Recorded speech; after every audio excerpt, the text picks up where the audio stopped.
It's the nightmare most people fear. Someone breaks into your house in the middle of the night while everyone's asleep. What do? Our main character does absolutely nothing. Want to know why? Stick around for this breakdown. I said let him go. Because if the message behind this movie isn't clear right away, let me give you some clues. What do you get when you combine the writer of the entire John Wick saga, the director of Deadpool 2, and John Wick, who also happens to be Brad Pitt's former stunt double, Tobey Maguire, a relatively unknown Russian director whose debut film was shot entirely in first person like the video game Doom.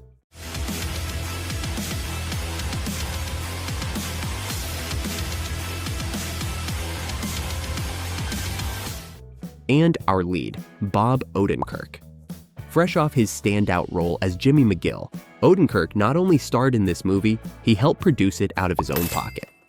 Out of all that, and a modest $16 million budget, came a seriously injured man sits in front of a man and a woman who are interrogating him. Calm and collected, he smokes a cigarette while feeding a stray cat. When they ask him who he really is, he simply replies, "Who the fuck are you?" Nobody. And just like that, this story kicks off with a massive flashback. Hutch Mansell seems like your average guy. He has 2 kids with his wife Becca, a successful real estate agent. He works a boring office job at his father-in-law Eddie's metal fabrication company. The monotony of his day-to-day life slowly eats away at him. There's a brilliant looped sequence that shows his dull routine. It's so simple and relatable, it could easily represent the life of many people. He and his wife haven't been intimate in years. They sleep with a pillow dividing the bed. His son Blake has no respect for him. Only his young daughter Sammy still shows him affection. Yeah? We need a cat. One night, a man and a woman break into their home at gunpoint, demanding money. Your money. Cash. Now. That's it? I use a debit card. Hutch hands over his watch, but when they try to leave, Blake tackles one of them. Hutch grabs a golf club, ready to fight, but he hesitates and lets them go. Let him go, son. What the fuck, Dad? Blake ends up with a black eye, and the next day, things get worse. Blake distances himself even more, and everyone else in Hutch's life, from his mocking neighbor to his condescending brother-in-law, treats him like a coward. When asked why he didn't stop the robbers, he's left speechless. But secretly, Hutch contacts his half-brother Harry, believed to be dead, using a hidden radio in his office. He explains he held back because the robber's gun was unloaded.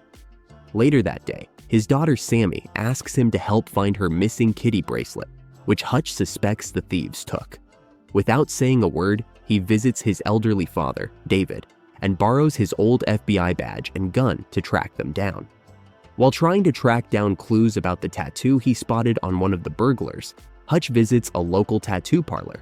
Just when things are about to get violent, something unexpected happens. And in that moment, the mysterious past of our protagonist starts to come into focus. Thank you for your service.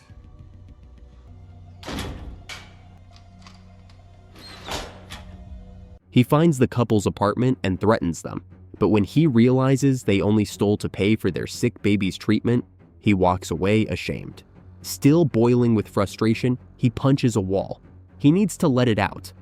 Then, on his way home, the bus he's riding is stopped by a group of drunk Russian thugs, harassing everyone, especially a young woman. And this time, Hutch snaps.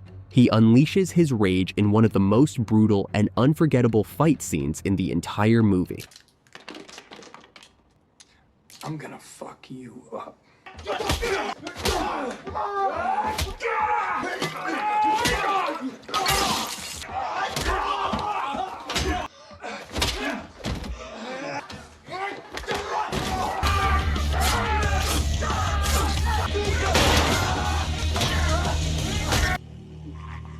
When he gets home, His wife sees the injuries on his face and knows he's lying about what happened. But of course, she does know his past. Strangely, she starts to respect him again as a man. Just like old times, huh? The mob boss visits his brother in the hospital and finds him in critical condition, even though, ironically, Hutch actually spared his life. How can I find this man? Using a hacker, they break into FBI files and track down Hutch's information. Then comes the call, and the showdown becomes inevitable. They have his address, and they're coming for him. One of those guys was the brother of Ilya Naishuller, and you don't want to fuck with him, Hutch. Soon after, Harry sends him to meet a man known only as the Barber, who gives Hutch intel on one of the guys he took down on the bus. Turns out, that man was the younger brother of Yulian Kuznetsov, a notorious enforcer for the Russian mob. And even though Yulian despised his brother, he feels obligated to avenge him. He sends a hit squad led by his right-hand man, Pavel, to Hutch's home. Hutch hides his family and takes out most of the attackers with ease, until Pavel tases him and shoves him into the trunk of a car, headed straight for Yulian.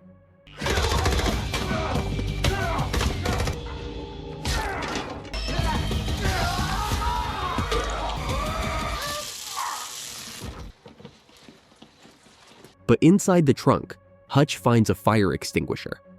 He uses it to take out his captors, causing the car to crash and killing Pavel in the process. I never met a black Russian before. After that, Hutch heads back home, sends Becca and the kids somewhere safe, and sets the house on fire, wiping away every trace of what just happened. It's here that we finally uncover Hutch Mansell's mysterious past. He was once an auditor, a government-sanctioned assassin used by intelligence agencies to eliminate targets deemed untouchable or too dangerous to arrest. He did the job without hesitation, until one day he let a target live. A year later, Hutch returned to find the man had started a new life, a new family. Inspired by that, Hutch walked away from the game, against the wishes of his superiors. And ever since, he's tried to bury every part of who he used to be.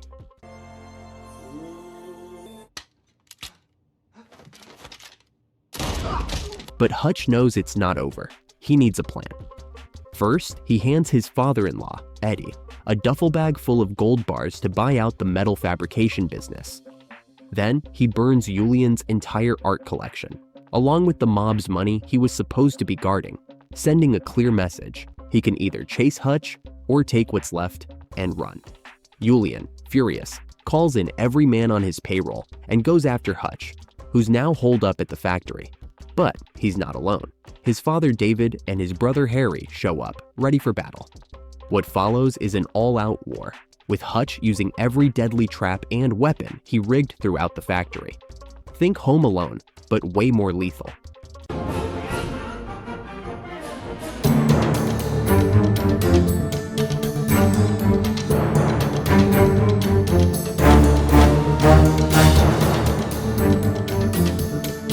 They wipe out the entire crew, except for Yulian, who manages to shoot and wound Harry.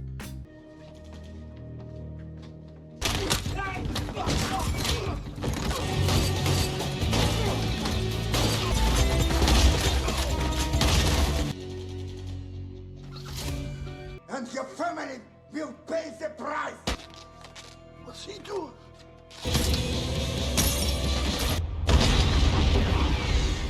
He helps his father and brother escape and stays behind to be arrested, carrying nothing but a cat and a stolen piece of art. And just like that, we circle back to the film's opening scene. 3 months later, while house hunting with Becca, Hutch gets a mysterious phone call. Whoever's on the other end clearly still needs his services. After he hangs up, the realtor asks, Does this house have A basement.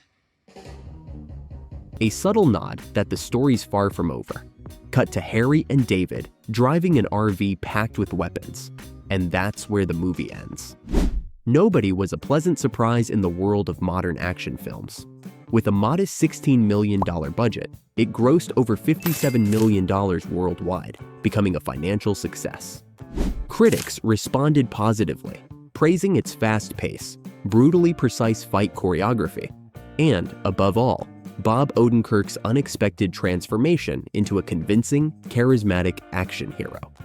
Despite obvious comparisons to John Wick, nobody manages to carve out its own identity, blending stylized violence with dry humor and a more personal story about frustration and redemption.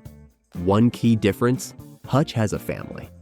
Action fans quickly embraced the film, turning it into a cult classic, which led to the official announcement of a sequel. In a market overcrowded with superheroes and massive franchises, nobody proved there's still room for original, compact, and personality-driven stories. As its poster boldly suggests, it really was a refreshing punch to the action genre.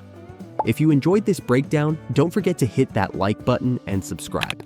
And if you're into movies with a similar vibe, check out our recap of The Accountant. See you in the next video.